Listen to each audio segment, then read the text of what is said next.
Hello दोस्तों, आप सभी का the logical Indian YouTube channel में बहुत बहुत स्वागत है।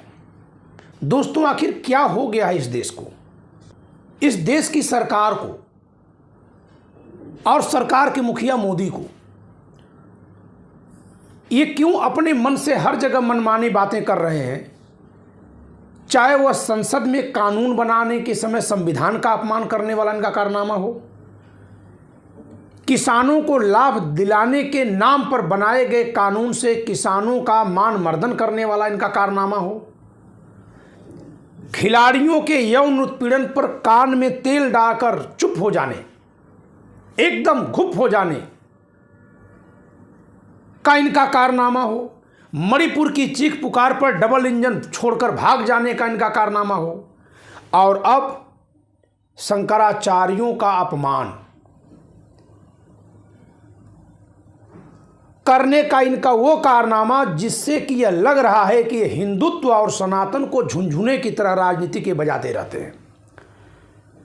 दोस्तों, बात निकल कर आ रही है सनातन के 4 शंकराचार्यों के द्वारा। शंकराचार्यों का यह कहना है कि मोदी देश के प्रधानमंत्री हैं और प्रधानमंत्री के नाते वो देश के संवैधानिक, प्रशासनिक और राजनैतिक कार्य करें। उन्हें कहीं कोई हक नहीं है कि वो धार्मिक कार्य भी करें। संविधान का विद्यार्थी होने के नाते मेरा भी इसमें स्पष्ट मत है कि जो लोग संवैधानिक पदों पर बैठे हैं वे किसी धर्म विशेष के आयोजन के पुरोहित या कर्ता धर्ता न बने। इससे देश में संतुलन बिगड़ेगा, देश की धर्मनिरपेक्ष छवि को खतरा आएगा और किसी एक धर्म पर या तो सरकार का कब्जा हो जाएगा या सरकार का समर्थन मिल जाएगा। ये दोनों ही गलत है। राम मंदिर पर फैसला सुप्रीम कोर्ट ने दिया। अगर मोदी जी कहते हैं कि इन्होंने फैसला सुनवाया है तो फिर तो इसका स्पष्ट संदेश है कि सुप्रीम कोर्ट से जो चाहते हैं वो करवा देते हैं, यानी सुप्रीम कोर्ट निष्पक्ष नहीं है तो यहाँ संविधान का अतिक्रमण करते हैं। अगर ये कहते हैं कि नहीं ये सुप्रीम कोर्ट का फैसला है तो फिर आप जगह जगह अपने टेलीविजन के जरिए श्रेय क्यों ले रहे हैं? गलत श्रेय है आपका। जिसको जिसको श्रेय देना खुद देगा, लेकिन आप क्यों ले रहे हैं? अगर मुझे ये मानना है कि नहीं भाई मोदी जी के आने से हिंदुत्व बढ़ा तो मैं मान रहा हूं, लेकिन आप उसको टेलीविजन के जरिए प्रसारित क्यों करवा रहे हैं? बिना आपके कहे सब प्रचार नहीं हो रहा है। दोस्तों, G20 सम्मेलन हुआ, केवल और केवल एक व्यक्ति की तस्वीर लगी थी और वो थे नरेंद्र मोदी। ये देश कहां चला गया? राष्ट्रपति कहां गई? संसद का उद्घाटन हुआ, वहां से राष्ट्रपति को गायब कर दिया गया था। लोकसभा अध्यक्ष जो प्रोटोकॉल में प्रधानमंत्री से आगे हैं वो प्रधानमंत्री के पीछे पीछे चल रहे थे।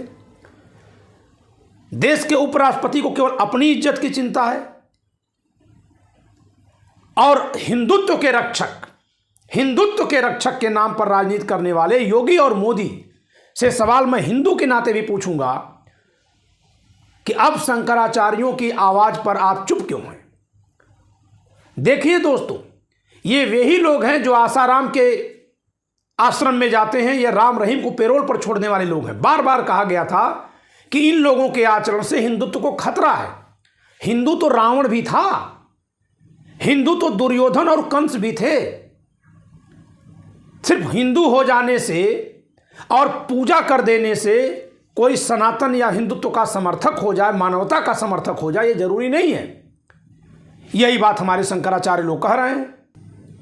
भारत में शंकराचार्य ने 4 पीठ की स्थापना की है। चारों पीठों के प्रमुख शंकराचार्य लोग इस बात से सख्त नाराज हैं कि हिंदू धर्म के पूजा के कार्यक्रम में, कानून बनाने की बात नहीं है, यहां पूजा पाठ का जो कार्यक्रम है जो नितांत धार्मिक प्रकृति का है, सरकार उसे अपने नियंत्रण में ले रही है।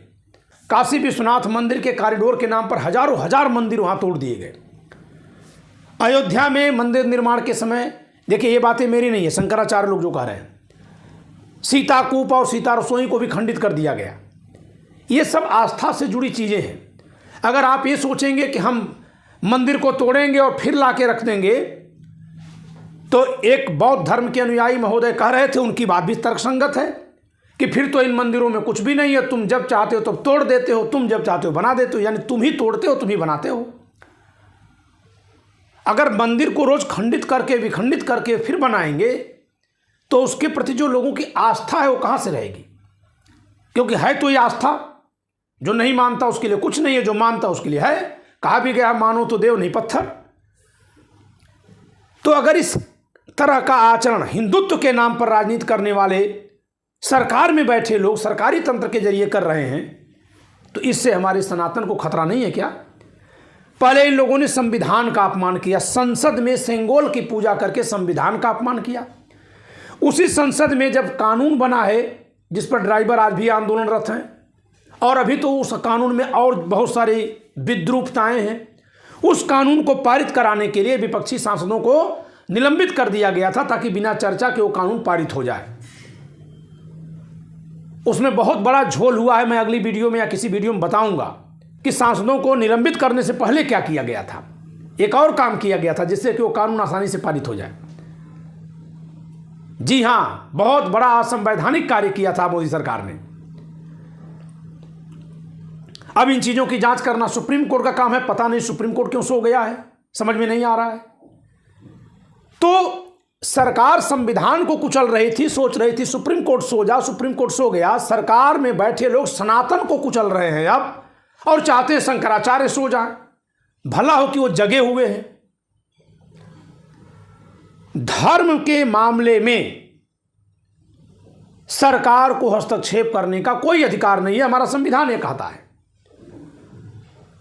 चाहे धर्म कोई भी हो, बौद्ध धर्म हो, सिख धर्म हो, ईसाई धर्म हो, इस्लाम हो, पारसी हो, यहूदी हो या सनातन हिंदू हो, धर्म कोई भी हो, इसको आप उतनी दूर तक केवल विनियमित करेंगे कि इससे कहीं कोई अपराध न हो। जैसे अयोध्या में काम चल रहा है, सुरक्षा सरकार करेगी, लेकिन पूजा पाठ सरकार नहीं करेगी दोस्तों।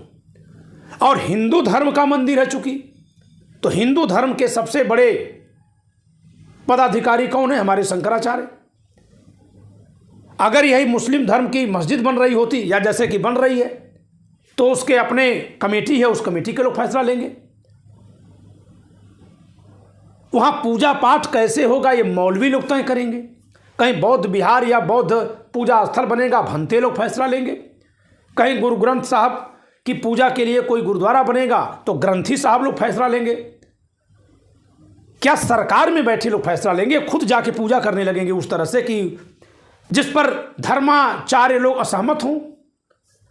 तो मोदी जी के कार्य से न तो किसान खुश हैं, न विद्यार्थी खुश हैं, न खिलाड़ी महिलाएं खुश हैं, न खिलाड़ी खुश हैं। इंडस्ट्री के लोगों को इन्होंने, फिल्म इंडस्ट्री के लोगों के खिलाफ क्या क्या माहौल चलाया। अब तो कानून को खराब किया तो अदालतें ठप होने वाली हैं जिस तरह से कानून चल रहे हैं। सड़क पर ड्राइवर आंदोलनरत ही हैं, लेकिन सबके पीछे ये माना जा रहा था कि हिंदू हिंदू हिंदू, इस देश के लोग हिंदू हो गए हैं। इस नाते इन सारी समस्याओं को, आक्रोश को, पीड़ा को प्रकट करने के बाद भी हिंदुत्व के नाम पर मोदी जी को वोट दे रहे हैं। अब तो हिंदुत्व के सबसे बड़े धर्माचार्य लोग आ गए। ये स्वामी निश्चलानंद हैं, श्रृंगेरपुरी पीठ द्वारका के शंकराचार्य। इन्होंने कहा है कि राम मंदिर के लिए तर्क देने के लिए सुप्रीम कोर्ट में ये गए थे, इसलिए नहीं कि सरकार मंदिर पर कब्जा कर ले। इनका साफ मानना है कि धर्म में जो नियम हैं उनके अनुसार वहां पूजा नहीं हो रही है, वहां पूजा धर्म के नियमों के खिलाफ हो रही है। देखिए दोस्तों, धार्मिक सुधार, सामाजिक सुधार करना एक बात है और धार्मिक मान्यताएं एक बात है। जिस धर्म की जो मान्यताएं हैं वह धर्म अगर चलेगा तो मान्यताएं वही चलेंगी। सामाजिक सुधार के जरिए धार्मिक मान्यताओं को बदला जाता है, जिसमें समय लगता है, न कि उस पर कब्जा करके उसको बदल दिया जाए। और कब्जा किस लिए हो रहा है, यह सबसे बड़ी चौंकाने वाली बात है। तो अब तो संविधान जितना खतरे में है, सनातन उससे ज्यादा खतरे में दिख गया। यानी संसद का माथा चूमने के बाद जिस तरह से मोदी जी ने उस संसद को ही हटा दिया, सेंगोल को ला दिया संसद में, संविधान की शपथ खा करके संविधान की जगह सेंगोल रख दिया, निर्वाचन आयोग पर पूरा नियंत्रण कर लिया ताकि फेयर चुनाव हुआ कि न हुआ इस पर कोई चर्चा भी न बन पाए। उसी तरह से सनातन के नाम पर शंकराचार्यों का मुंह बंद करा दिया और सनातन को अपने कब्जे में कर लिया। कुल मिलाकर अब देखना है कि इसके बावजूद भी इनको वोट कहां से मिलता है और कौन दे रहा है, और फिर कौन सा चमत्कार है कि ये फिर भी सत्ता में आने की सोच रहे हैं। दोस्तों, सन 84 से मैं चुनाव को देख रहा हूं, इंदिरा जी की हत्या के बाद जो चुनाव हुआ था, और यही कारण है कि मुझे राजनीति में हर घटना याद है। किसी भी प्रधानमंत्री का इतना प्रबल विरोध मैंने अपने होश में नहीं देखा। 77 में इंदिरा जी का हुआ होगा, लेकिन वो मेरे जन्म के समय का है, मैं नहीं जानता उसको। उसके बाद से आज तक किसी प्रधानमंत्री का इतना विरोध हमने नहीं देखा कि किसी प्रधानमंत्री का इतना विरोध हो। मनमोहन सिंह के समय में जब अन्ना हजारे का नकली फर्जी आंदोलन, ढोंगी आंदोलन चला था, जिसकी पोल अब खुल गई है, ढोल फट गया है, तो जनता एक नए विकल्प के तलाश में थी, लेकिन उस प्रधानमंत्री के खिलाफ नहीं थी। आज भी कोई मनमोहन सिंह को भला बुरा नहीं कहता।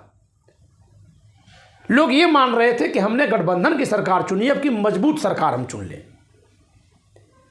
लेकिन जितना विरोध इस समय हर सेक्टर से आवाज उठ रही है मोदी सरकार के खिलाफ, इतनी आवाज मैंने कभी किसी सिटिंग प्रधानमंत्री के खिलाफ नहीं देखी है। अब इसके बाद भी सरकार चुनाव में कैसे जीतने की सोच रही है, चुनाव करवाना भी चाह रही है कि नहीं करवाना चाह रही है, ईवीएम से ही चुनाव कराएगी कि मान जाएगी, निर्वाचन आयोग को अपने कब्जे में करने का कारनामा क्यों किया है, यह सब बहुत ही जल्दी सामने आ जाएगा। दोस्तों, कहा गया है कि एक एक करके सबकी बारी आएगी। इस छोटी सी तस्वीर में देखिए आडवाणी है, मुरली मनोहर जोशी हैं, यहाँ पर देखिए आडवाणी है, मुरली मनोहर जोशी। कभी ये लोग भी इस मुगालते में रहे होंगे कि ये तो एकदम सुरक्षित हैं, वो तो अकलाख मारा जाएगा। आज ये लोग जिंदा ही कैद हैं। इनकी आवाज, मैं यहां आवाज दे सकता हूं, आप प्रतिक्रिया दे सकते हैं, लेकिन ये कहीं कुछ बोल नहीं सकते। कौन सा पहरा है पता नहीं। और ये लोग जब बाबरी मस्जिद का ढांचा गिराए थे तो ये लोग कितने वीर लोग हैं, सब के सब अदालत में जाके मुकर गए। हम नहीं थे, हम नहीं थे, हम नहीं थे। सजा होती माफी मांगते, उसका भी मौका नहीं दिए, झूठ बोल दिए। हम नहीं ढांचा गिरा रहे थे, जबकि ये लोग नारा लगाने वालों में से थे, भीड़ को ले जाकर के ये लोग पहुंचाए थे। यानी इन्होंने जिस भीड़ से कहा कि चल के गिराओ, अदालत में जाकर उसी भीड़ को गुनहगार बना के अपने भाग गए। अब इनके शिष्य नरेंद्र मोदी जी इनको आगे करके, अब ये परिपाटी है। कहीं भी धर्म की कट्टरता की राजनीति होती है तो न तो धर्म बचता है, न वो समाज बचता है, न वहाँ नैतिकता बचती है, न समृद्धि बचती है। सब कुछ त्राहिमाम हो जाता है, चाहे धर्म कोई भी हो। उसी इस्लामिक मान्यताओं के मानने वाले देशों में से तमाम देश दुनिया के सिर मोहर बन रहे हैं। उसी इस्लामिक नियमों को मानकर कुछ देशों में गृहयुद्ध हो रहा है। तो क्या कह देंगे इस्लाम खराब है? जी नहीं, वहां के लोग अच्छे हैं, वहां के लोग खराब हैं। आप बताइए, दुबई आगे बढ़ता जा रहा है, यूएई, संयुक्त अरब अमीरात, कतर आगे बढ़ रहा है तो इस्लामिक कंट्री। इसी में अभी आप सियरा लियोन चले जाइए, सूडान चले जाइए, वो भी इस्लामिक कंट्री, अफगानिस्तान चले जाइए, रोज आए दिन मारकाट। यहां तक कि पाकिस्तान दुनिया का एकमात्र मुल्क है जो इस्लाम के नाम पर पैदा किया गया। वहां भी धार्मिक कट्टरता के चलते देश सही नहीं चल पाता है। पढ़ने वाली मलाला को पढ़ने के खिलाफ गोली मारी जाती है। तो कहने का अर्थ यह है दोस्तों कि कोई भी धर्म जब तक उस सर्वधर्म संभाव, विश्व बंधुत्व, वसुधैव कुटुंबकम और सब ईश्वर की संतान है की मान्यता पर चलता है, तभी वह उसे मानने वालों के लिए लाभदायक होता है, मानने वालों के देश के लिए भी लाभदायक होता है, उनकी अर्थव्यवस्था और उनके पड़ोसियों के लिए, पड़ोसियों मतलब कि साथ में रहने वाले गैर धर्मावलंबियों के लिए भी फायदेमंद होता है। अगर उसी धर्म को उलट करके श्रेष्ठता का दम भर दिया जाए, हम ही सब कुछ हैं, हम ही हैं, किसी और को नहीं रहने देंगे, अन्य से हमको खतरा है, जब किसी धर्म के नाम पर यह नारा लगाया जाता है तो अंत में वो अपनी जड़ों को भी खोदता है, वो अपनी जड़ों को खोदता है। दोस्तों, हर पुजारी राम नहीं होता। रामायण की कहानी हमको इसीलिए सुनाई जाती है, आप सच मानिए या काल्पनिक मानिए, लेकिन उसमें सीखने लायक एक तत्व है कि कोई बहुत ज़्यादा त्रिपुंड लगाकर 10 सिर काट करके भी पूजा करे तो मानव हो, वो धार्मिक हो ये नहीं कह सकते। वो पूजा धर्म के लिए कर रहा है, वो पूजा सत्ता के लिए कर रहा है, वो पूजा भोग के लिए कर रहा है। तो हर पुजारी भगवान राम का ही भक्त है ये जरूरी नहीं हो, रामद्रोही भी हो सकता है, वो मानवता का द्रोही भी हो सकता है। जैसे हर संविधान की शपथ लेने वाला नेता संविधान प्रेमी नहीं होता, वैसे ही दोस्तों शंकराचार्यों का एक सबसे बड़ा आक्षेप है कि अभी आधा ही मंदिर बनकर तैयार है, अभी पूरा तैयार नहीं है और तब तक उसमें प्राण प्रतिष्ठा का कार्यक्रम हो रहा है। दूसरा आक्षेप है कि अभी वहाँ मुहूर्त भी शुभ नहीं है। ये सब मान्यताओं से जुड़ी चीज़ें होती हैं। आप ये कह सकते हैं कि आप इन चीज़ों को मानते हैं क्या? जी नहीं, मेरे पर सवाल मत उठाइए। मैं संविधान को मानने वाला हूँ और संविधान कहता है कि जिसकी जो आस्था है उस पर बिना किसी सवाल के सम्मान करो, तुम चाहे उस आस्था को मानो या न मानो। तो बात यहाँ हमारी, आपकी या किसी एक व्यक्ति की आस्था की नहीं है, बल्कि हर एक व्यक्ति की आस्था की है कि जिस किसी की जो आस्था है, अगर वह आस्था किसी अन्य के आस्था को दुष्प्रभावित नहीं करती, अन्य के जीवन के खिलाफ नहीं जाती, किसी दूसरे को पीड़ा नहीं देती है, तो उस आस्था का सम्मान करना है। और उस सम्मान के आधार पर हिंदू मंदिर में प्राण प्रतिष्ठा, खासकर मुख्य मंदिर की, तब तक नहीं की जानी चाहिए जब तक कि उसका पूरा निर्माण न हो गया हो और धर्माचार्यों ने मुहूर्त न बता दिए हों। ये आक्षेप शंकराचार्य लोग अगर उठा रहे हैं तो करोड़ों करोड़ों हिंदुओं की आस्था शंकराचार्य के द्वारा बताए गए नियमों के अनुसार धर्म को मानने की रही है। इससे सनातन प्रेमी, सनातन को मानने वाले हिंदुओं के मन में एक क्षोभ उत्पन्न हो सकता है, हो रहा है। इस पर सरकार को ध्यान देना चाहिए और सरकार को किसी भी धार्मिक मामले में, किसी भी धर्म के धार्मिक मामले में हस्तक्षेप करने से पीछे रहना चाहिए। इस वीडियो में इतना ही। धन्यवाद।